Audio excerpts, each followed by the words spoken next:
श्री राम कहते हैं कि भरत माता कैकेयी के प्रति कुपित हो उन्हें कठोर वचन सुना करके और पिताजी को प्रसन्न करके श्रीमान भरत मुझे राज्य देने के लिए आए हैं।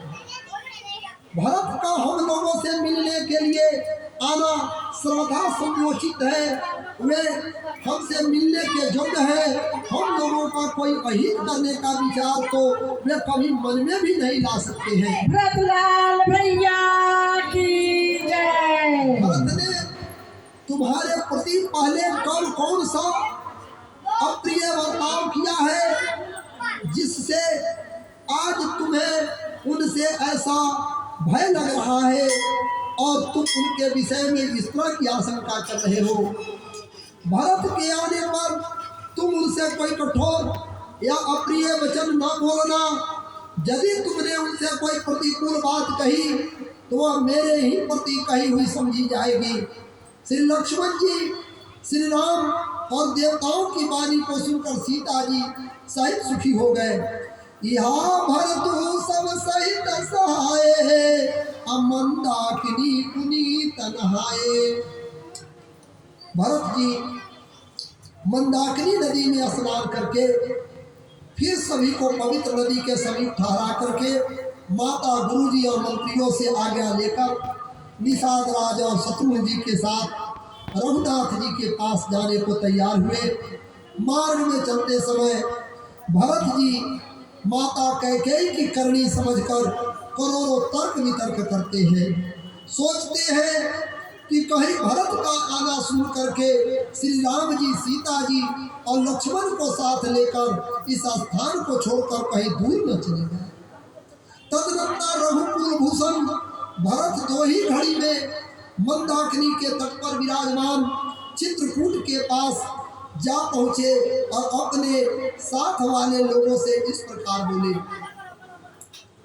अहो मेरे ही कारण पुरुष सिंह महाराज श्री रामचंद्र इस निर्जन वन में आकर खुली पृथ्वी के ऊपर विरासन से बैठते हैं, अतः मेरे जन्म और जीवन को धिक्कार है।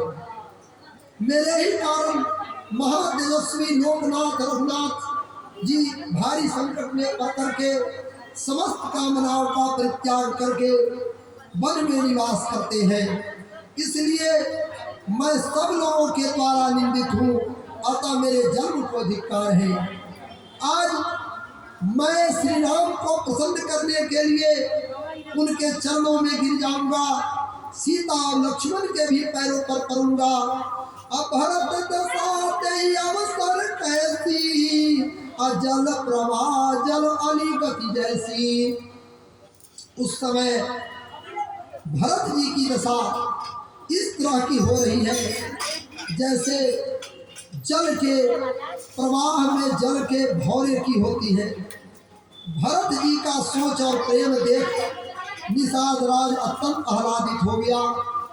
भरत जी चित्रकूट का दर्शन करके प्रसन्न हुए, मानो भूखे को भोजन मिल गया हो।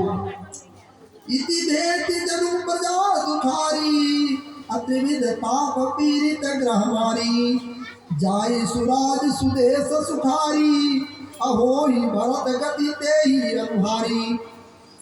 जैसे इति के भय से दुखी हुई और तीनों तापों तथा कुल ग्रहों और महामारियों से पीड़ित प्रजा किसी उत्तम देश और उत्तम राज में जाकर सुखी हो जाए, भरत जी की गति ठीक उसी प्रकार की हो रही है। देवताओं का भय और चोर राजा का भय है।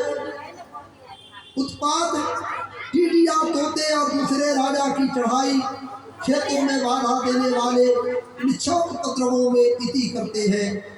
श्री भरत जी ने देखा कि श्री राम जी के निवास से इस वन की ऐसी प्रतिभा हो गई है जैसे अच्छे राजा को पाकर प्रजा सुखी होती है। सुहावना वन ही पवित्र देश है, विवेक उसका राजा है और वैराग्य मंत्री है। भट्ट जम नियम शैल राजधानी, साथी सुमति सुचि सुंदर रानी। सकल अंग संपन्न सुराऊ, राम चरण आश्रित चित चाऊ।